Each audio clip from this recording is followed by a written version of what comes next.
আসসালামু আলাইকুম। আশা করছি সবাই ভালো আছেন, সুস্থ আছেন। তো আপনার কাছে যদি শালিক পাখি থেকে থাকে, আপনি আপনার শালিক পাখিকে একদিনের বাচ্চা থেকে কীভাবে 1 মাস 20 দিনের বাচ্চাকে বড় করবেন, তো আজকের বিস্তারিত এই ভিডিও। তো আপনি আপনার শালিক পাখিকে কী খাওয়াবেন?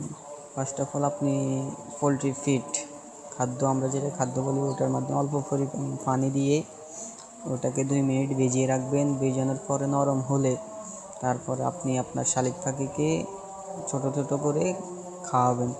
তো আপনার পাখি যদি সুস্থ থাকে এবং ভালো থাকে, তো আপনার পাখি নিজে নিজে হাঁ করবে, নিজে নিজে খাওয়ার চাইবে। তো আপনি আপনার পাখিকে কী কী খাওয়াবেন, কী কী খাওয়াবেন না, প্রথমে আপনি আপনার পাখিকে খাওয়ানোর চেষ্টা করবেন ঘাস ফড়িং। আপনাদের এলাকায় যদি ঘাস ফড়িং না থেকে থাকে, তাহলে আপনি পোলট্রির আদার খাওয়াতে পারেন, সমস্যা নাই। তবে ঘাস ফড়িং খাওয়ালে পাখি ভিটামিন পাবে, একটু ভালো থাকবে। তারপরে আপনি আপনার পাখিকে খাওয়াতে পারেন ভিজিয়ে নরম করা কিটিন ফুড আপনি কোথায় পাবেন? কিটিন ফুড আপনি আপনার হাটে, বাজারে এবং কি যে কোনো মুদি দোকানে পেয়ে যেতে পারেন কিটিন ফুড। যদি কিটিন ফুড না পান, আপনি পোলট্রি আদার খাওয়ায়ে বড় করতে পারবেন। তো এরকম করে আপনি আদাটাকে মিক্স করে পাখির গালে দিবেন ছোট ছোট করে।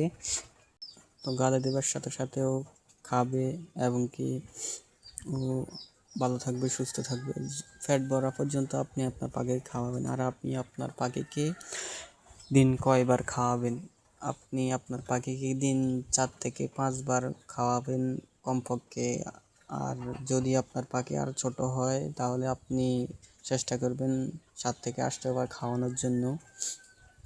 তো আপনার পাখি যদি সুস্থ এবং ভালো থাকে, তাহলে কোনো ওষুধের প্রয়োজন নাই। আপনার পাখি যদি সুস্থ না থাকে, অসুস্থ তাহলে আপনি পাখি চিকিৎসকের সাথে কথা বলে আপনার পাখির জন্য ওষুধ আনতে পারেন।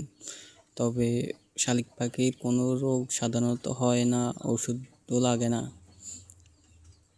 তারপরে শালিক পাখিকে কী খাওয়াবেন না? শালিক পাখিকে আপনি খাওয়াবেন না ভাত, চাল, তারপরে বিস্কুট, এই ধরনের খাবার খাওয়াবেন না। তবে পাখির জন্য আরও একটা পুষ্টিকর খাবার হচ্ছে সিদ্ধ ডিমের কুসুম। অল্প পরিমাণ সিদ্ধ ডিমের কুসুম পানির সাথে মিশে খাওয়ানো ভালো। শালিক পাখির বুদ্ধি থাকে ভালো, শালিক পাখি কথা বলতে পারে, মেধা থাকে, কথা শিখে উঠতে পারে। তারপরে ও নিজে নিজে নিজে নিজে আদার খেতে পারে, অনেক কিছু। তো আপনাদেরকে সুন্দর করে কথাগুলো গুছিয়ে বলতে পারি না, আমার অসুস্থ কারণে আমি আপনাদেরকে কথাগুলো বুঝতে পারতাছি কিনা আমি জানি না। যদি যতটুকু বুঝে থাকেন, তো ভালো থাকবেন, সুস্থ থাকবেন। আল্লাহ হাফেজ। যদি চ্যানেলটাকে বেল আইকনটি চালু না করে থাকেন, তাহলে চ্যানেলটিকে সাবস্ক্রাইব করে বেল আইকনটি চালু করে আমাদের পাশে থাকবেন, যত নতুন নতুন নিউ আপডেট ভিডিও প্রথমে আপনারা দেখতে পারেন। তো আল্লাহ হাফেজ।